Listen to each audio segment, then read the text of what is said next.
अंतम में हमारा उपचुनाव और अंतम में उपचुनाव में कांग्रेस ने जल्दबाजी में अपनी अंदरूनी खींचतान के कारण मेरे साथ विधायक रहे, पूर्व मंत्री रहे आदरणीय प्रमोद जी भैया को टिकट दिया और प्रमोद जी भैया को अपना प्रत्याशी बनाया है। पर प्रमोद जी भैया के विरुद्ध उनके स्वयं के साथी, मंत्रिपरिषद के साथी आदरणीय भरत सिंह जी ने, आज वो स्वर्गवासी है, जो आरोप लगाए और जिस तरीके से आरोप लगाए, जितना सख्ती से आरोप लगाए, शायद दुनिया में किसी मंत्री के खिलाफ इतना आरोप नहीं। मैं हमारे धर्मनगरी काशी बीकानेर में एक सामाजिक कार्यक्रम से आया हूँ। विधानसभा में हमारे साथी रहे, प्रतिपक्ष का नेता रहे, काश्तकारों के नेता रहे आदरणीय रूडी साहब का देहावसान हो गया था। उनकी धर्मपत्नी हमारे साथ विधायक है। उनके घर शोक संतप्त परिवार से मिलने के लिए आया हूँ। जहाँ तक राजस्थान में अभी एक ताजा घटनाक्रम चल रहा है, अंतम में हमारा उपचुनाव है और अंतम में उपचुनाव में कांग्रेस ने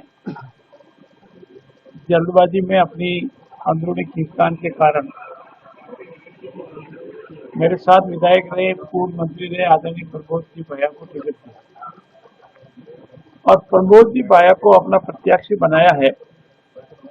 पर प्रमोद जी भैया के विरुद्ध उनके स्वयं के साथी, मंत्रिपरिषद के साथी आदरणीय भरत सिंह जी ने, आज वो स्वर्गवासी है, जो आरोप लगाए और जिस तरीके से आरोप लगाए, जितना सख्ती से आरोप लगाए, शायद दुनिया में किसी मंत्री के खिलाफ इतना आरोप नहीं लगे। उन्होंने अपना सिर मुंडन करवा दिया, माननीय अशोक जी गहलोत से अनेक बार हटाने का निवेदन भी किया।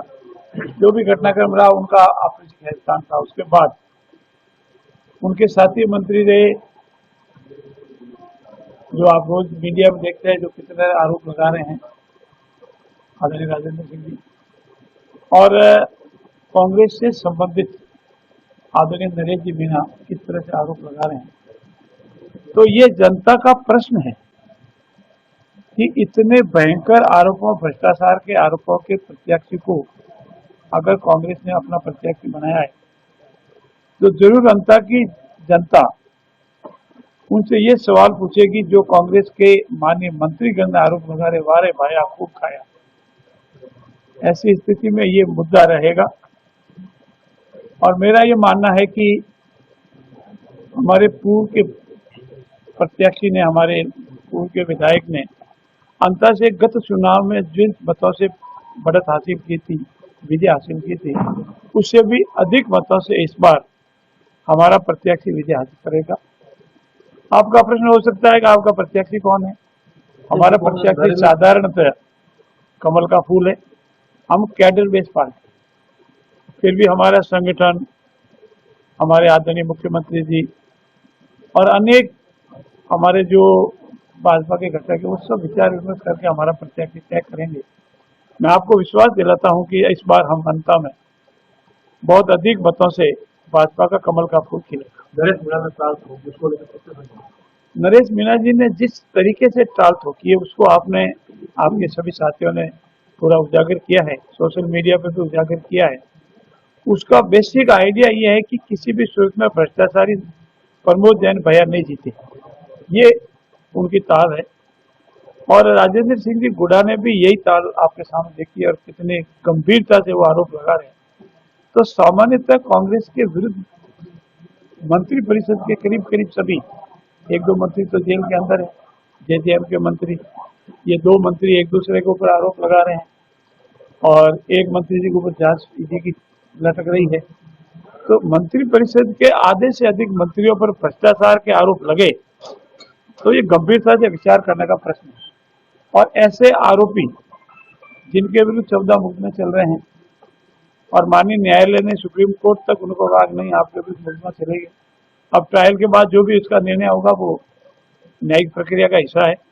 लेकिन मेरा ये मानना है कि अंततः में उपचुनाव में हमारे द्वारा किए गए विकास के मुद्दे, उनके कांग्रेस के कार्यकाल के 5 साल और हमारे 1.5 साल का जो हमने सोशल मीडिया पर और आपकी मार्फत जनता के बीच में रखे, उसका खंडन कांग्रेस ने नहीं किया। और हम इस विकास के मुद्दे के साथ ही साथ जनता का मुद्दा रहेगा भ्रष्टाचार। और भाया ने खूब खाया, अब खाएगा कि नहीं खाएगा ये जनता तय करेगी। देखिए, ये विषय माननीय न्यायालय की न्यायिक प्रक्रिया से संबंधित है, इस पर इससे ज्यादा अधिक टिप्पणी करने की आवश्यकता नहीं है, संभव भी नहीं। चुनाव है आंध्रा में, वो ये कह रहे हैं कि भाजपा किस मुंह से जो है वोट मांग ली जाएगी। 1.5 साल से ज्यादा हो चुका है, डबल इंजन की सरकार है, कानून व्यवस्था बिल्कुल चौपट है, अपराधी खुलेआम घूम रहे हैं, व्यापारियों को धमकी दी जा रही है। कुचामन में अभी एक कांड हुआ है जिसमें गोली मारी गई है। पुलिस देखिए, वहां क्या कर रही है सर? ये बात कांग्रेस की नकारात्मक राजनीति का एक हिस्सा है और कांग्रेस की अंदरूनी खानदान का हिस्सा है।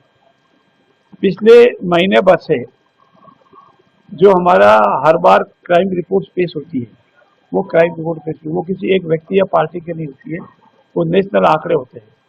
उस नेशनल आंकड़ों में सभी तरह के जो अपराध होते हैं, सब आईपीसी अपराध है, नारकोटिक्स है, लूट है, खसोट है, आईपीसी है, वेद है, उन सब में प्रतिशत डाउन आया, अपराध कम हुए। और कांग्रेस के कार्यकाल के दौरान के अगर आंकड़े मिलाओगे तो कहीं अधिक कांग्रेस के कार्यकाल में अपराध होते हैं। हम ये कहेंगे अपराध समाप्त हो जाएगा, ये तो कोई नहीं कह सकता, लेकिन अपराधों में कमी हुई है, अपराधियों में भय पैदा हुआ है, फरियादियों में विश्वास पैदा हुआ है। और हमारे यशस्वी मुख्यमंत्री जी इस मामले में बहुत ही सख्त है। कहीं भी छोटी घटना होती है वो व्यक्तिगत रुचि लेकर इसको पूरी कोशिश करते हैं।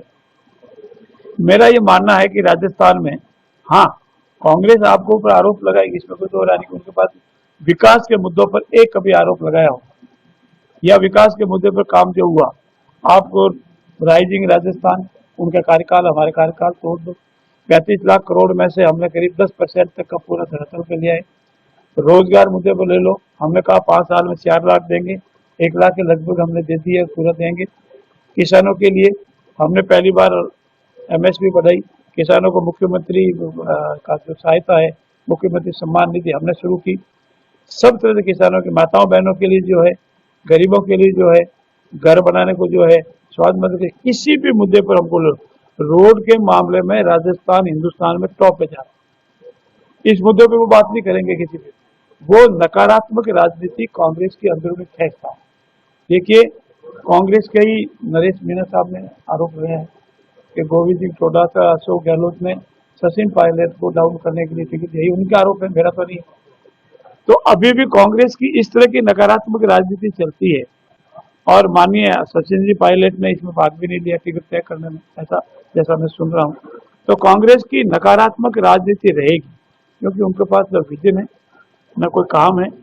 और अंदरूनी खेचतान से माननीय प्रतिपक्ष के नेता जो है वो विधानसभा में अपना परफॉर्मेंस बताना चाहते हैं, तो प्रदेश अध्यक्ष विधानसभा से नदारद हो गए, अदृश्य हो गए। माननीय अशोक गहलोत एक दिन भी विधानसभा में नहीं आई, माननीय सचिन जी पायलट एक दिन भी आकर के कोई बात नहीं कही। तो आपस में उलझी हुई कांग्रेस अंतर्द्वंद के साथ धीरे धीरे भारत से विलोपित होने की कगार पर है। गहलोत जी ने आरोप लगाया है कि सरकार नाम कोई चीज नहीं है, अपराध बढ़ते जा रहे हैं, इस तरह से जो हो रहा है सरकार उसको लेकर क्या करना है? इसी में एक सवाल जोड़ देता हूँ, जैसे कि अभी 2 गैंग सक्रिय है, लॉरेंस बिश्नोई है चाहे रोहित वधारा है, वो लगातार राजस्थान में जो है व्यापारियों को धमका रहे हैं, फिरौती मांगी जा रही है। क्या बीजेपी कोई ऐसा प्लान कर रही है, उनके खिलाफ कोई प्लानिंग चल रही है, जिस तरीके से दिनेश एमएन अभी छुट्टी? देखिए, ये प्लान निरंतर चलते रहते हैं और इसका कोई सार्वजनिक रूप से बखान करना ठीक भी नहीं, आप मेरी बात समझ गए। लेकिन अपराध नहीं बढ़े, कोई भी गैंग हो वो राजस्थान में नहीं पनपे, अपराध नहीं करे, इसके लिए राजस्थान की यशस्वी मुख्यमंत्री भजनलाल जी के नेतृत्व की सरकार कृत संकल्प है और ऐसे कोई अपराध नहीं होगा, ये मैं आपको विश्वास दिलाता हूं। धन्यवाद।